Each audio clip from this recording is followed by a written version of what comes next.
Hello everyone, welcome to rsagarwal.com. My name is Bhumika Bhardwaj and today we are going to discuss some important NCERT questions which are related to chapter cell.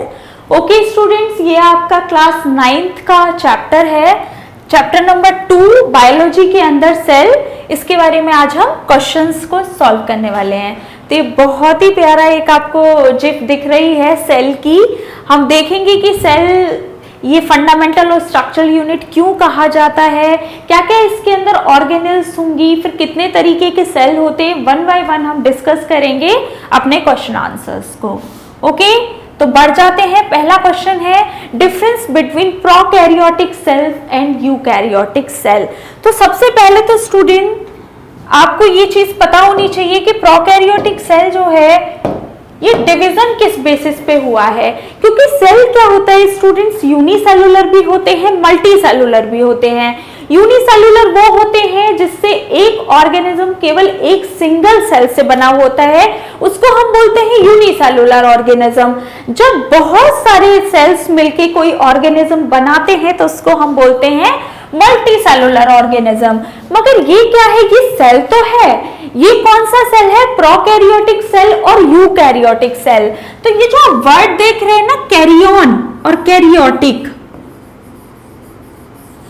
जब भी आप carrion word देखते हैं तो हमारे दिमाग में क्या चीज आता है कि कैरियन का मतलब होता है न्यूक्लियस। क्या मतलब होता है कैरियन का, न्यूक्लियस। ओके, और प्रो का मतलब क्या होगा, क्योंकि कैरियोटिक ये तो दोनों जगह क्या है, कॉमन वर्ड है, मगर प्रोकैरियोटिक एंड यूकैरियोटिक ये कैसे हम डिफरेंशिएट करेंगे। तो प्रो का मतलब होता है प्रिमिटिव। ओके, मतलब कि यहाँ पे क्या था, जो कैरियन था मतलब न्यूक्लियस था, वो क्या था, वो एडवांस टाइप का नहीं था, मतलब प्रिमिटिव टाइप का क्या था, न्यूक्लियस था। जबकि यूकैरियोटिक सेल के अंदर क्या होता है, एडवांस टाइप का न्यूक्लियस है। तो हम कह सकते हैं प्रोकैरियोटिक के अंदर या तो प्रिमिटिव टाइप का न्यूक्लियस होगा या न्यूक्लियस क्या होगा, एब्सेंट होगा।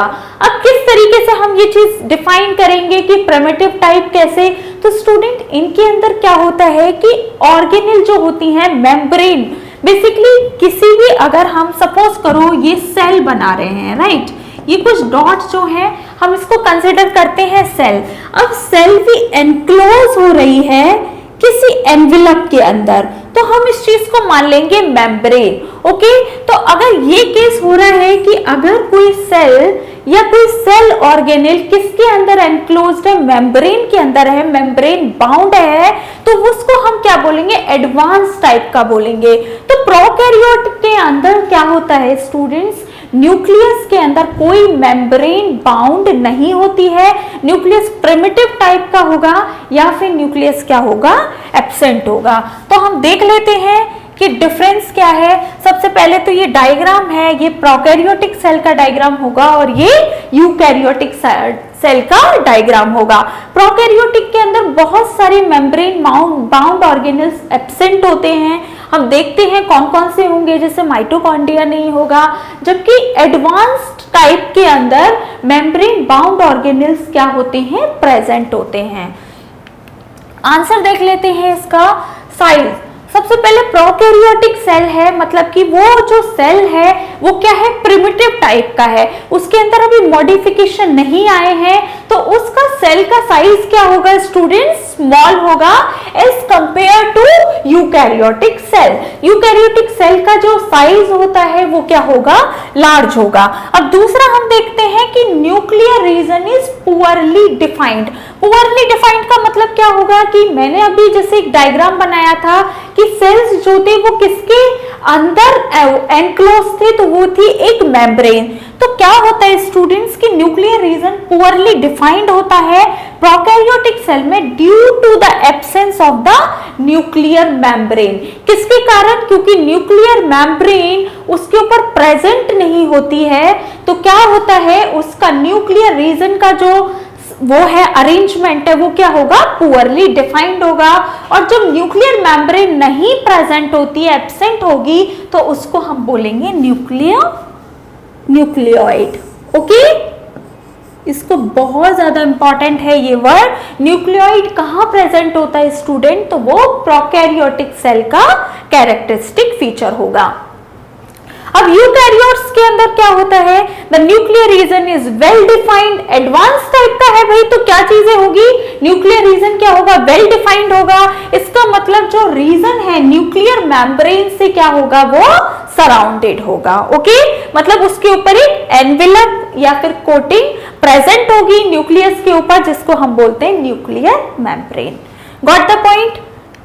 आगे बढ़ जाते हैं, थर्ड पॉइंट आता है, there is a single chromosome and in eukaryotes there are many या फिर more than 1 chromosomes. Okay, next point fourth आ जाता है, membrane bound organelles are absent in prokaryotic cell.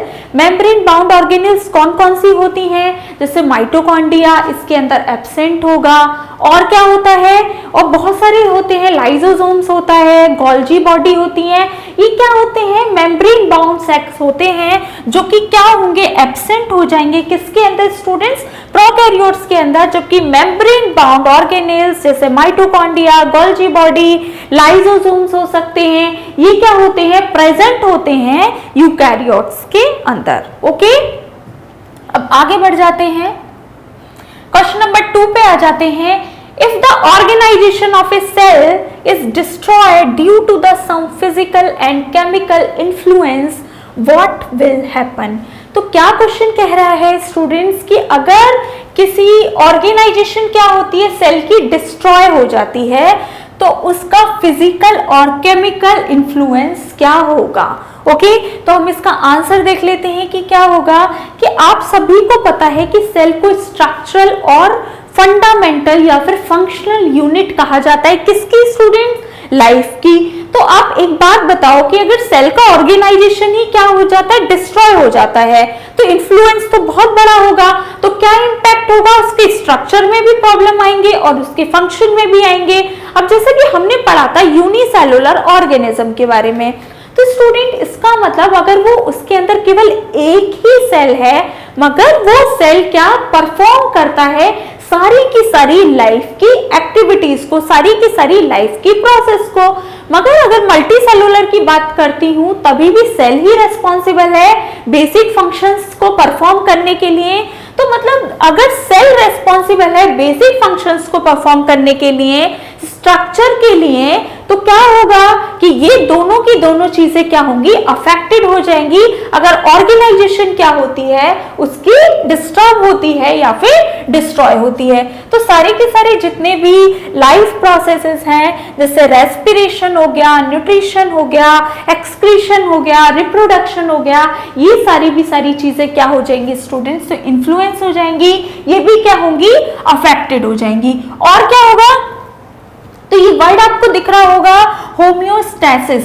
इसका मतलब क्या होता है स्टूडेंट्स कि हमारा जो इंटरनल बॉडी का टेम्परेचर है, बॉडी का एनवायरनमेंट है, वो किससे, एक्सटर्नल एनवायरनमेंट से क्या होता है, रेगुलेट होता है, या फिर हम कह सकते हैं कि उसके हिसाब से हम अकॉर्डिंगली एनवायरनमेंट के हिसाब से अपने आप को एडजस्ट कर सकते हैं। हम क्या हैं, हम रेगुलेटर्स हैं। तो होमोस्टैसिस उसी प्रोसेस को बोलते हैं। तो ये प्रेजेंट कर होती है किसके अंदर, ये सभी के अंदर तो प्रेजेंट नहीं होती है।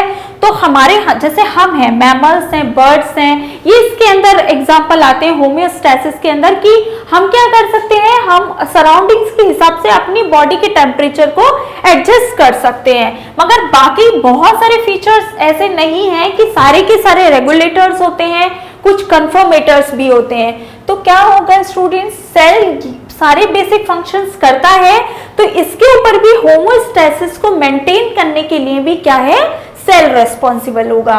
ओके, तो so if the organisation of a cell is destroyed, it will affect all the life processes.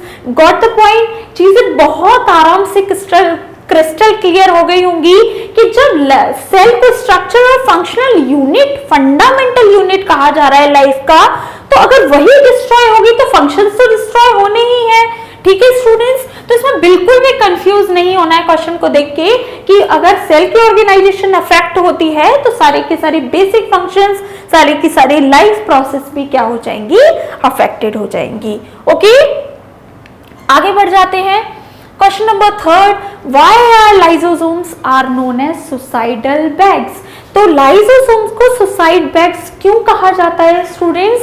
तो लाइसोसोम, सबसे पहले तो ये आप फोटो देख सकते हैं, ये जो येलो कलर की बॉल आपको दिख रही है इसी को क्या बोलते हैं, हम लाइसोसोम्स बोलते हैं। और लाइसोसोम्स में ऐसा क्या होता है कि इसको सुसाइडल बैग्स बोला जाता है? तो स्टूडेंट्स इसके पास कुछ एंजाइम्स प्रेजेंट होती हैं, उस एंजाइम्स को हम क्या बोलते हैं, हाइड्रोलाइटिक एंजाइम्स। क्या होती है? Hydrolytic enzymes.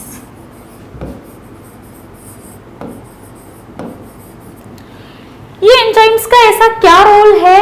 तो स्टूडेंट्स ये ऑटोलाइसिस करता है सेल की। ऑटोलाइसिस मतलब auto means self and lysis means break down कर रहा है, तो ये खुद के ही सेल्स को क्या करने लग जाता है, डाइजेस्ट करने लग जाता है, इसीलिए इसको क्या बोला जाता है, सुसाइडल बैग्स बोला जाता है। एक बार इसका आंसर देख लेते हैं। Lysozymes contain hydrolytic enzymes that can digest many type of biomolecules या फिर sales.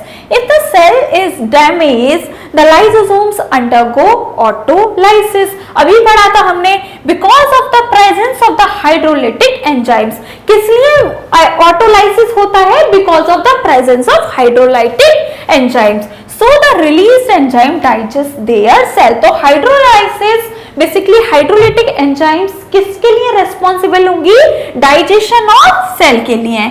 Hence lysosomes are the suicidal bags or suicide bags। Got the point? Hydrolytic enzymes के कारण क्या होता है स्टूडेंट्स के ऑटोलाइसिस हो जाती है बायोमॉलिक्यूल्स की, ऑटोलाइसिस हो जाती है सेल्स की, जिसके कारण क्या होता है कि खुद की ही सेल्स को वो डाइजेस्ट करना स्टार्ट कर देता है, और इसीलिए हम इसको सुसाइडल बैग्स भी बोलते हैं, या सुसाइडल बैग्स के नाम से भी इस ऑर्गेनेल को, लाइसोसोम्स को जाना जाता है। ये डबल मेम्ब्रेन बाउंड ऑर्गेनेल होगा, इसका मतलब ये एडवांस टाइप का फीचर होगा, तो प्रोकैरियोटिक सेल के अंदर ये एब्सेंट होगा। Okay, moving forward, question number 4 is where are protein synthesised inside the cell. अब क्वेश्चन क्या कह रहा है कि जो प्रोटीन होती है स्टूडेंट्स, प्रोटीन क्या होता है, मैक्रोन्यूट्रिएंट होता है, और इसकी सिंथेसिस कहाँ होती है, हमारे सेल के अंदर। तो आपने पढ़ा होगा एंडोप्लाज्मिक रेटिकुलम, पढ़ा है आपने एंडोप्लाज्मिक रेटिकुलम, उसमें भी रफ एंडोप्लाज्मिक रेटिकुलम और स्मूथ एंडोप्लाज्मिक रेटिकुलम, ये चीज आपने पढ़ी होगी।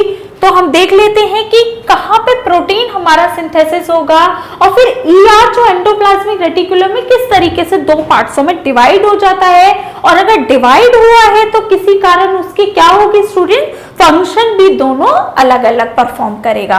तो हम देख लेते हैं कि राइबोसोम्स वो साइट होती है जहां पे क्या होता है, प्रोटीन का सिंथेसिस होता है, प्रोटीन की मेकिंग होती है। Okay, and ribosomes are attached to the rough endoplasmic reticulum.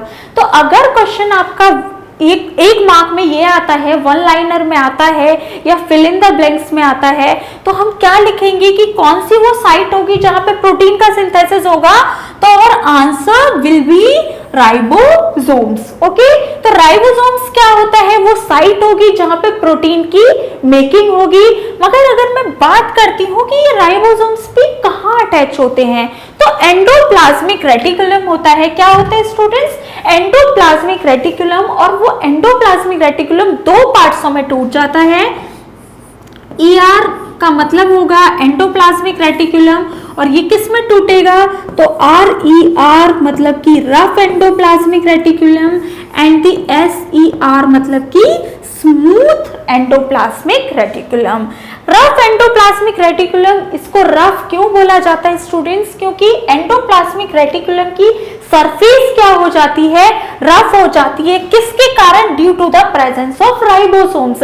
Ribosomes उस पे जाके अटैच हो जाते हैं, इसीलिए उसकी क्या जो ऑर्गेनाइजेशन है, जो एक टेक्सचर है, वो क्या हो जाता है, रफ हो जाता है। और इसी RER के ऊपर क्या होता है बेटा, किसका फॉर्मेशन होता है, राइबोसोम्स का फॉर्मेशन होता है। और राइबोसोम सिंथेसिस करते हैं या फिर रेस्पॉन्सिबल होते हैं प्रोटीन की सिंथेसिस में। अब ये चीज क्या है, स्मूथ एंडोप्लाज्मिक रेटिकुलम, तो इसका क्या फंक्शन होता है, तो ये फॉर्मेशन करती है लिपिड्स की। ओके, कंफ्यूज नहीं होना है बिल्कुल भी। ये RER के ही दो टाइप होंगे, rough endoplasmic reticulum and the smooth endoplasmic reticulum. ये लिपिड्स का फॉर्मेशन करेगा और ये राइबोसोम्स का। तो राइबोसोम्स अल्टीमेटली किसकी सिंथेसिस करते हैं, प्रोटीन की। ओके स्टूडेंट्स, तो आज के उसमें हमने क्या पढ़ा था, आज हमने प्रोकैरियोट्स और यूकैरियोट्स में एक डिफरेंस जाना कि किस तरीके से कौन सी चीज एडवांस होगी, कौन सा सेल प्रिमिटिव टाइप का होगा, क्या फिर उनके अंदर कैरेक्टरिस्टिक्स फीचर्स होंगे। और हमें नेक्स्ट क्या चीजें पढ़ी हैं कि किस तरीके से अगर सेल का ऑर्गेनाइजेशन डिस्ट्रॉय होता है किसी तरीके से, कि क्या क्या इफेक्ट्स आएंगे। ओके, क्या क्या इफेक्ट आते हैं, तो आपको मैंने बता दिया था कि सारी की सारी लाइफ प्रोसेस क्या हो जाएंगी, डिस्ट्रॉय हो जाएंगी। तो आज की इस वीडियो में हमने क्वेश्चन 4 सॉल्व किए हैं। आने वाली वीडियोस में अगर आप कनेक्टिव रहते हैं मेरे साथ, तो मैं 1 बाय 1 पूरी ये आपकी जो NCERT या फिर कुछ इंपॉर्टेंट क्वेश्चंस की जो सीरीज चल रही है, मैं पूरी कोशिश करूंगी कि मैं आपको डिटेल में उस चीज को प्रोवाइड करा सकूं, जिसकी वजह से आप स्कोर कर पाए अपने उसमें। ये मेरी पूरी कोशिश रहेगी। बाकी thank you so much for watching this video. Please like, share and subscribe our channel. Thank you so much.